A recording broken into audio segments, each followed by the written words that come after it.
Hello friends, मैं श्रुति रस्तोगी अर्थ institute में आपका हार्दिक स्वागत करती हूं। आज की हमारी वीडियो है हिंदी भाषा की, जिसमें हम आपको 30 क्वेश्चंस प्रोवाइड करा रहे हैं जो कि आपके सीटेट के लिए बहुत ज़्यादा महत्वपूर्ण होने वाले हैं। तो हमारे साथ बने रहें। चलिए शुरू करते हैं। सबसे पहले आपका जो है क्वेश्चन है कि एक काव्यांश है। काव्यांश आपका काव्यांश और गद्यांश हमेशा पेपरों में आता है और उससे जुड़े हुए आपको कुछ क्वेश्चन देने होते हैं। तो यहाँ पर जो है आपके काव्य जो दिया हुआ है उसे देखते हैं सबसे पहले, फिर उससे जुड़े हुए क्वेश्चनों को देखेंगे, उसके बाद आगे के क्वेश्चन शुरू करेंगे। 30 क्वेश्चन होंगे इसमें। तो 30 क्वेश्चनों में शुरू के जो 6 क्वेश्चन हैं आपके वे काव्य से जुड़े हुए रहेंगे। काव्य पढ़ते हैं। चलिए। जीवन के इस मोड़ पर कुछ भी कहा जाता नहीं कि ड्योढ़ी पर शब्दों के पहरे हैं। हंसने को हंसते हैं, जीने को जीते हैं, साधन सुविधों में ज्यादा ही रीते हैं। बाहर से हरे भरे, भीतर घाव मरार गहरे हैं। सबके लिए गूंगे हैं, अपने लिए बहरे हैं। देखिए, बहुत ही ज़्यादा मार्मिक जो है काव्यांश है कि जीवन के इस मोड़ पर कुछ भी कहा जाता नहीं कि ड्योढ़ी पर शब्दों के पहरे हैं। हंसने को हंसते हैं, जीने को जीते हैं, साधन सुविधों में ज़्यादा ही रीते हैं। बाहर से हरे भरे, भीतर से घाव मरार गहरे। सबके लिए गूंगे हैं, अपने लिए बहरे हैं। क्वेश्चंस देखते हैं। चलिए। कुछ भी कहा जाता नहीं, ऐसा क्यों? कवि ने कहा है कुछ भी कहा जाता नहीं, ऐसा क्यों कहा है? ऑप्शन है आपके साधन सुविधाओं के अभाव के कारण कहा है, बंधन और बेबसी के कारण कहा है, गूंगा होने के कारण कहा है, या भीतर के घावों के कारण कहा है। देखिए, प्रस्तुत पद्यांश के आधार पर बंधन और बेबसी के कारण जो है कुछ भी नहीं कहा जा रहा है, ऐसा जो है पद्यांश के आधार पर आंसर आता है। तो यहां पर ऑप्शन सही हो जाता है ऑप्शन नंबर 2, बंधन और बेबसी के कारण। अगला देखिए, कविता की पंक्तियों में मुख्यतः बात की गई है। किसकी बात की गई है? कुछ भी ना कह पाने की विवशता की, घावों के हरे भरे होने की, गूंगा बहरा होने की, या साधन सुविधों की। किसकी बात कही गई है? देखिए, दी गई पंक्तियों में मुख्यतः कुछ भी ना कह पाने की विवशता की बात कही गई है। तो यहां पर आपका ऑप्शन सही हो जाता है ऑप्शन नंबर 1, कुछ भी ना कह पाने की विवशता। सबके लिए गूंगे हैं, अपने लिए बहरे हैं। कुछ भी कहा जाता नहीं, जीवन के इस मोड़ पर कुछ भी कहा जाता नहीं, है ना। अगला देखिए, रीते शब्द से क्या भाव है?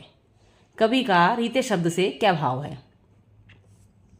क्वेश्चन देखिए, कवि का रीते शब्द से क्या भाव है? अपनेपन का है, खालीपन का है, परायपन का है, या खोखलेपन का है? रीते शब्द से क्या भाव है? देखिए, रीता या रीते का अर्थ खाली होता है, जिसे खालीपन भी कहा जा सकता है। तो यहां पर ऑप्शन सही जाता है ऑप्शन नंबर 3, खालीपन।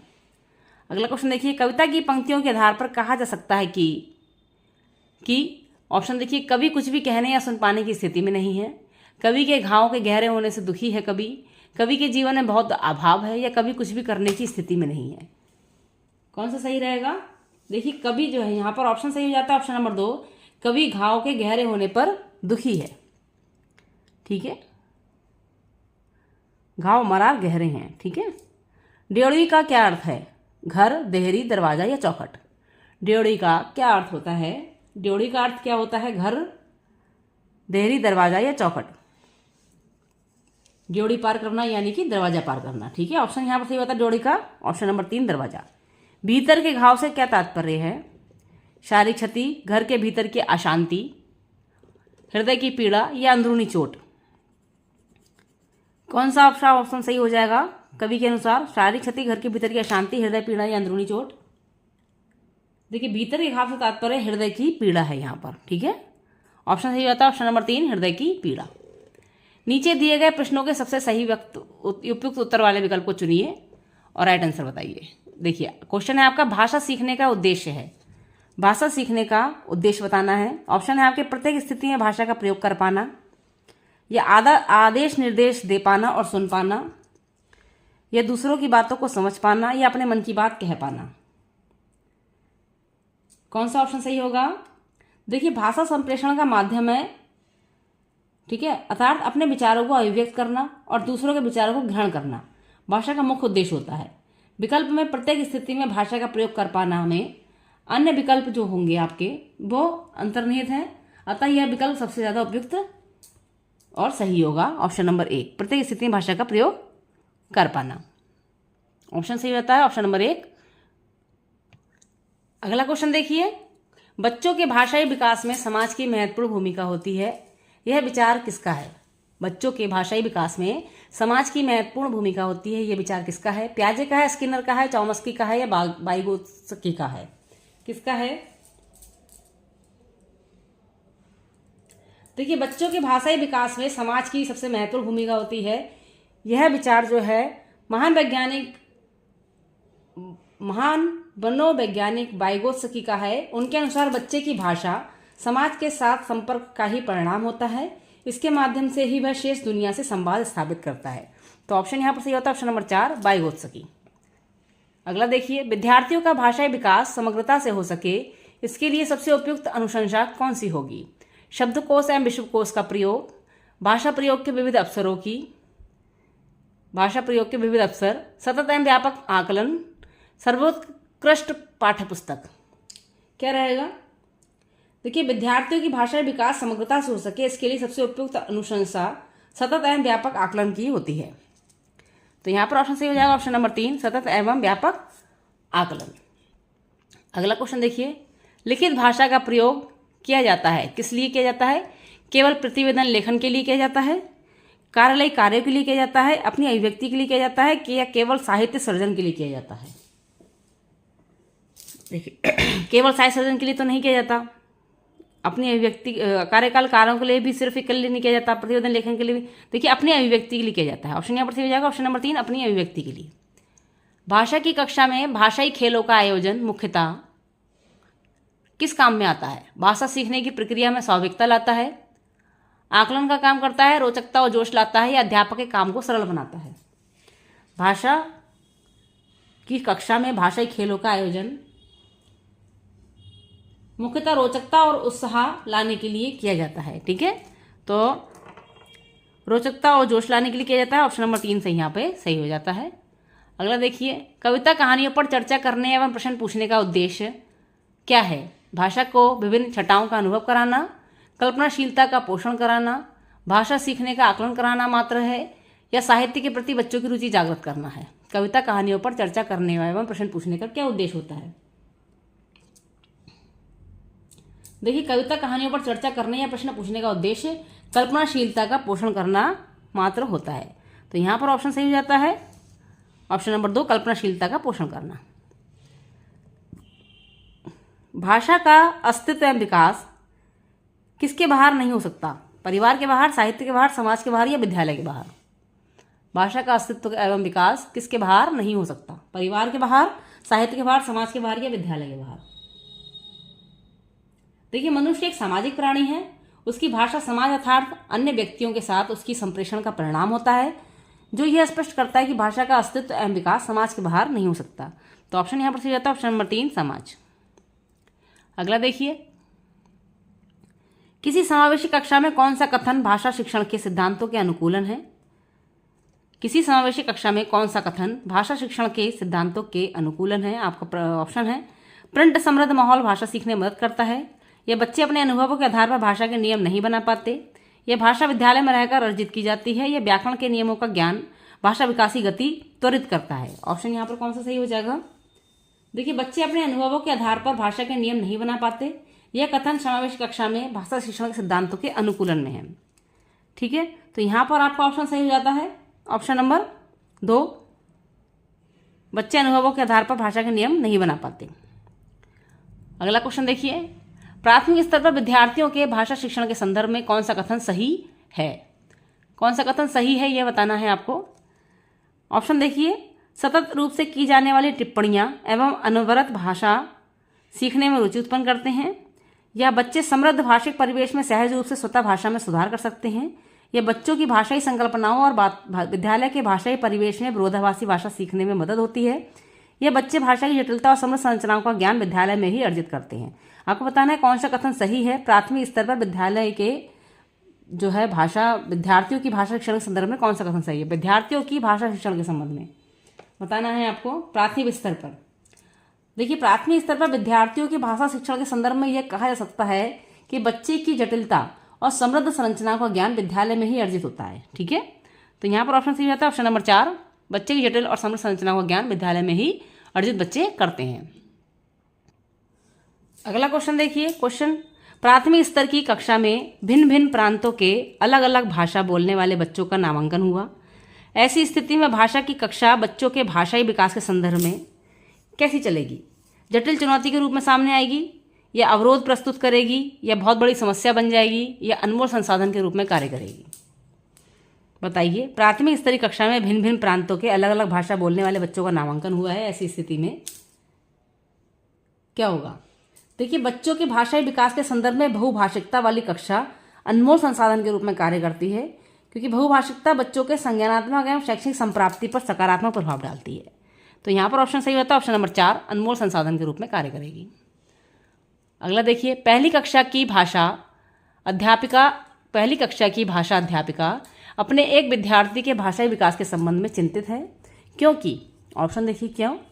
विद्यार्थी पठन पाठन में रुचि प्रदर्शित नहीं कर रहा है, या विद्यार्थी को घर पर बात करने के बहुत कम अवसर मिलते हैं, या विद्यार्थी के माता और पिता की मातृभाषा अलग अलग है, या विद्यार्थी अपने साथियों से बहुत झगड़ता है। चिंतित क्यों है वो भाषाई विकास में?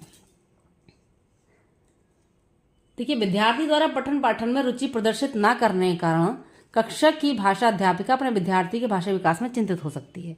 बाकी कोई अवसर जो होते हैं, बाकी जो चीज़ें होती हैं, वह एक अध्यापिका के लिए जो है चिंतित का विषय नहीं होती हैं, लेकिन यदि विद्यार्थी पठन पाठन में रुचि नहीं कर रहा है तो ये चिंतित की विषय हो जाता है। तो ऑप्शन यहाँ पर सही होता है ऑप्शन नंबर 1, विद्यार्थी पठन पाठन में रुचि प्रदर्शित नहीं कर रहा है, इसलिए वह चिंतित है। अगला क्वेश्चन देखिए, बच्चों के बोलना सीखने के संदर्भ में कौन सा कथन सही है? बच्चों के बोलना और सीखने के संदर्भ में कौन सा कथन सही है? राइट आंसर देना है आपको। ऑप्शन है आपके पहला, सभी बच्चों की बोलना सीखने की गति एक समान होती है। बड़े परिवार में बच्चों की बोलना सीखने की गति तेज होती है। निर्धन परिवार से आए बच्चों की बोलने की सीखने की गति धीमी होती है। या कहने सुनने के अधिक से अधिक अवसर मिलने पर बच्चे बोलना सरलता से सीख जाते हैं। कौन सा कथन सही है? देखिए, हमारे चैनल पर सीटेट की क्लास के लिए आपका सीडीपी का पाठ्यक्रम कंप्लीट हो चुका है। क्वेश्चन आंसर चल रहे हैं, संस्कृत की क्लासेस चल रही हैं, क्वेश्चन आंसर भी उसके चल रहे हैं। इसके साथ ईवीएस की पाठ्यक्रम भी चल रहा है और उसके साथ हिंदी भी चल रही है। तो चार सब्जेक्ट आपके चल रहे हैं। अगर आप हमारे चैनल पहली बार आए हैं, चैनल को सब्सक्राइब करें, प्लेलिस्ट में जाएं, विजिट कीजिए और सारी ही वीडियो आपको बिना किसी पेड के वो फ्री में और उपलब्ध कराई गई हैं, जो आपको किसी भी 1 रुपया भी इसमें पेड नहीं करना है और सारा का सारा सिलेबस ही आपको उसमें कम्प्लीटली दिया हुआ है। तो करना सिर्फ इतना है, आपको चैनल को सब्सक्राइब करना है, हमारे साथ बने रहना है और वीडियो को बिना स्किप करे देखना है, क्योंकि स्किप करने से क्या होता है, मेरे क्वेश्चन छूट जाते हैं जो कि हमें स्पेशली आपको कलेक्शन करके दिए हुए हैं, वे भी आपके मिसिंग हो जाते हैं। तो देखना ना भूलें हमारी और वीडियोज़ को भी, और लाइक करें एंड शेयर करें और कमेंट्स करके हमें ज़रूर बताइए कैसे आपको हमारी वीडियोस कैसी लगती हैं, और हमें मनोबल प्रदान कीजिए और हमारे साथ बने रहिए। लाइक करिए, शेयर करिए, सब्सक्राइब कीजिए। चलिए, क्वेश्चन हमारा था बच्चों के बोलने सीखने के संदर्भ में कौन सा कथन सही है। सही कथन आपको बताना था इसमें, सही बच्चों को बोलने की सीखने की गति समान होती है, या बड़े परिवार में बच्चों के बोलना सीखने की गति तेज होती है, या निर्धन परिवार से आए बच्चों की बोलने सीखने की गति धीमी होती है, या कहने सुनने से अधिक अवसर मिलने पर बच्चे बोलना सरलता से सीख जाते हैं। देखिए, बच्चों के बोलना सीखने के संदर्भ में कहा सकता है कि कहने सुनने के अधिक से अधिक अवसर मिलने पर बच्चे बोलना सरलता से सीख जाते हैं। तो यहाँ पर ऑप्शन सही हो जाएगा आपका ऑप्शन नंबर 4, कहने सुनने से अधिक अवसर मिलने पर बच्चे बोलना सरलता से सीख जाते हैं। अगला क्वेश्चन देखिए, विद्यालय कक्षा में समृद्ध भाषाई परिवेश से क्या तात्पर्य है? विद्यालय कक्षा में समृद्ध भाषाई परिवेश से क्या तात्पर्य है? ऑप्शन है आपके मुख्य धारा की भाषा सुनने से अधिक अवसर प्राप्त होना, बोलने सुनने पढ़ने लिखने से अधिक अवसर प्राप्त होना, या एक से अधिक भाषाओं के शब्दकोश की उपलब्धता, या अध्यापक को एक से अधिक भाषाओं की जानकारी।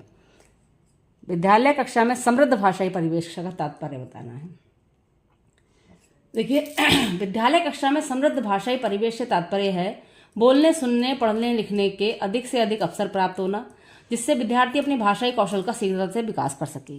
तो यहाँ पर ऑप्शन सही हो जाता है ऑप्शन नंबर 2, बोलने सुनने पढ़ने लिखने के अधिक से अधिक अवसर प्राप्त होना। अगला क्वेश्चन देखिए,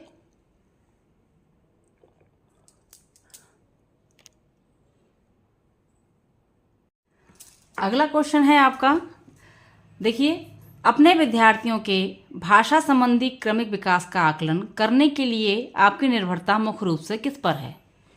ठीक है, यानी यहाँ पर यह पूछा है कि कोई शिक्षक अपने विद्यार्थियों की भाषा संबंधी क्रमिक विकास का आकलन करने के लिए उसकी निर्भरता मुख्य रूप से किस पर निर्भर होनी चाहिए, ऑप्शन है आपके पोर्टफोलियो के अवलोकन पर, ऑप्शन 2 है मौखिक कार्य करवाने पर, ऑप्शन 3 है गृह कार्य की उत्तर पुस्तिकाओं के अवलोकन पर, या ऑप्शन 4 कक्षा कार्य के अवलोकन पर। आपको राइट आंसर देना है कि विद्यार्थियों की भाषा संबंधी विक्रमी विकास के आकलन करने के लिए शिक्षक की निर्भरता मुख्य रूप से किस पर होनी चाहिए।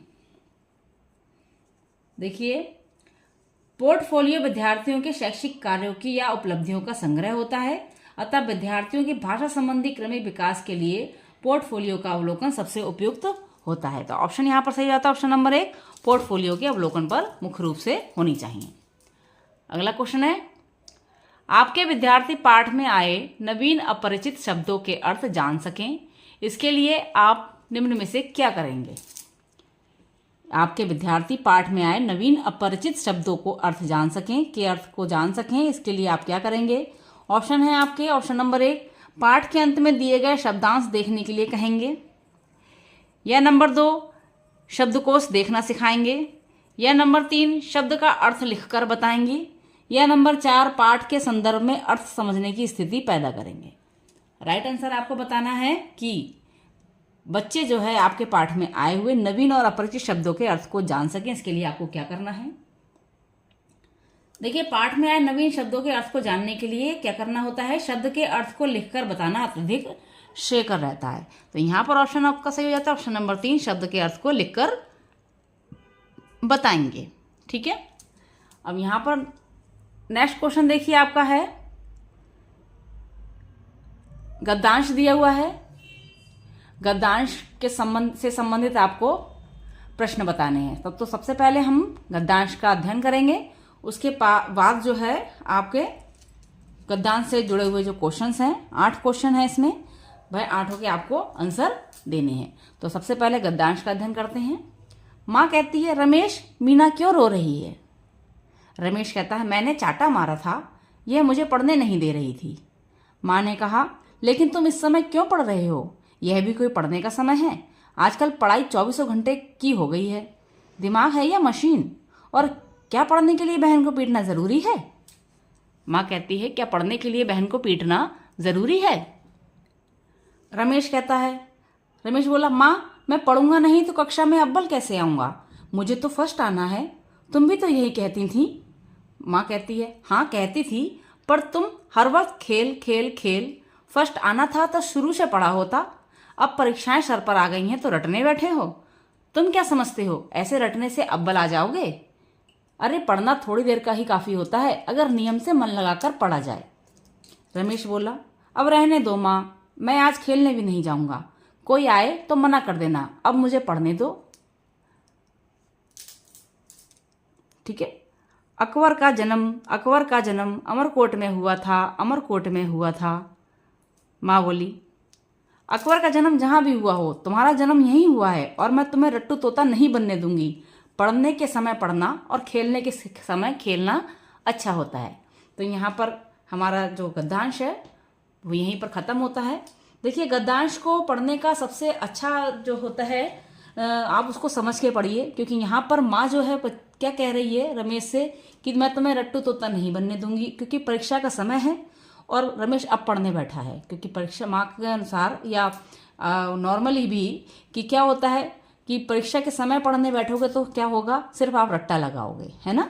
तो रट्टा आपने लगाना नहीं है, पाठ को समझना है। तो उसके लिए क्या करना चाहिए कि नियम से मन लगाकर पढ़ना चाहिए। पढ़ना थोड़ी देर का ही काफ़ी होता है। यही तो माँ ने कहा, पढ़ना थोड़ी देर का ही काफ़ी होता है ना, अगर नियम से मन लगाकर पढ़ा जाए, है ना।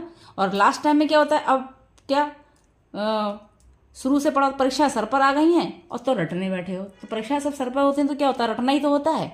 अब आपकी परीक्षा मान लो 4 दिन बाद है, अब 4 दिन पहले पढ़ने बैठोगे तो कितना पढ़ लोगे, रट्टा ही लगाओगे, और रट्टा लगाने से याद कुछ नहीं होता, है ना।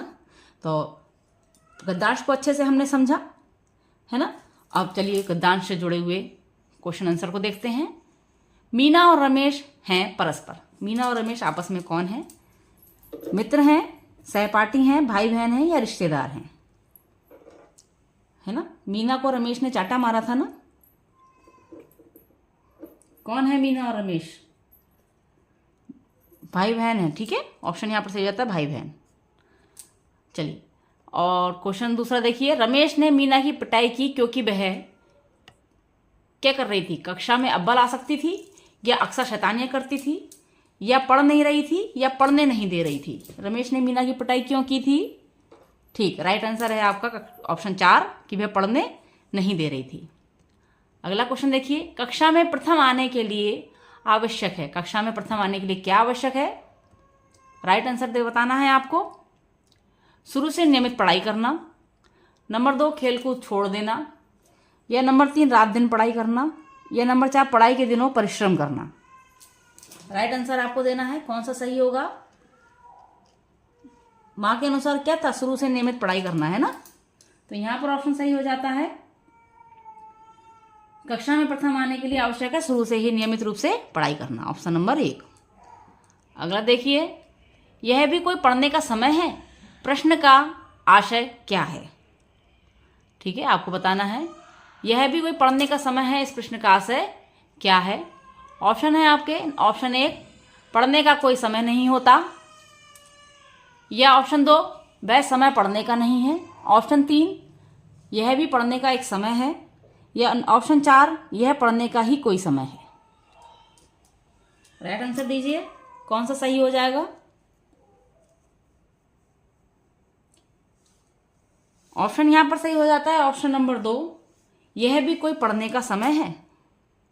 इसका सही आ जाता है ऑप्शन नंबर 2, वह समय पढ़ने का नहीं है। ठीक है, अगला क्वेश्चन देखिए, निम्न शब्दों में भिन्न शब्दों को छाटिए।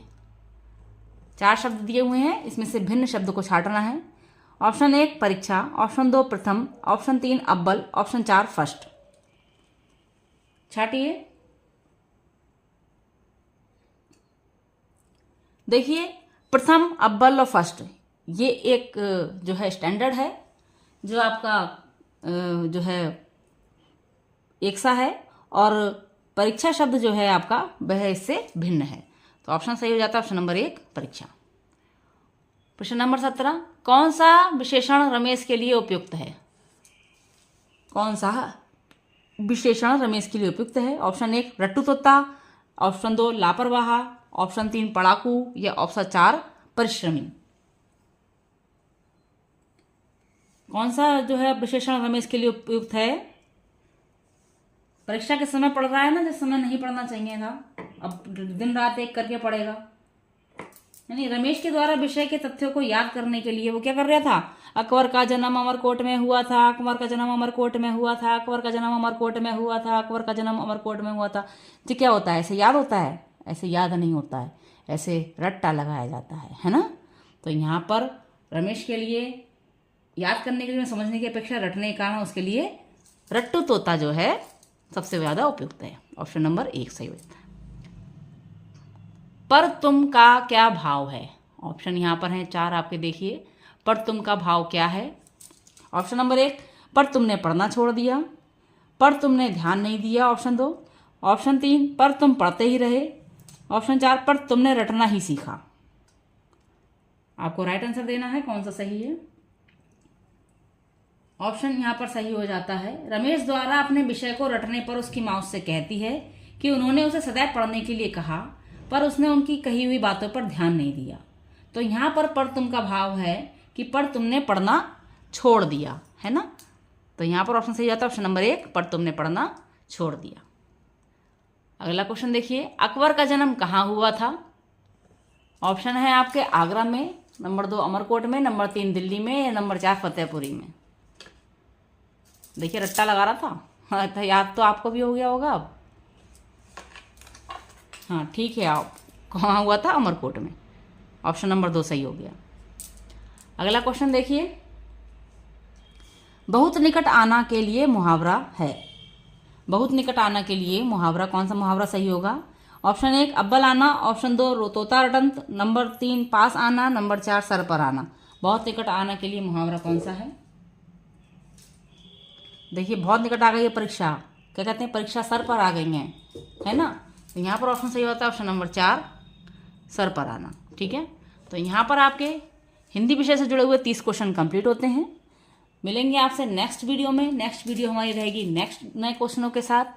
और हमारे चैनल पर आपके सीटेट की क्लास के लिए हिंदी के साथ साथ संस्कृत की, ईवीएस की और सीडीपी की क्लासेस भी चल रही हैं। सीडीपी का पाठ्यक्रम जिसमें कंप्लीट हो चुका है, एमसीक्यू चल रहे हैं, और हिंदी, संस्कृत और ईवीएस के पाठ्यक्रम के साथ साथ आपके एमसीक्यू दिए जा रहे हैं, डेली ही आपको प्रोवाइड कराए जा रहे हैं। यदि आप चैनल पर पहली बार आए हैं तो चैनल को सब्सक्राइब जरूर कर लीजिए, लाइक कीजिए, शेयर कीजिए, कमेंट्स कीजिए और हमारे साथ बने रहिए।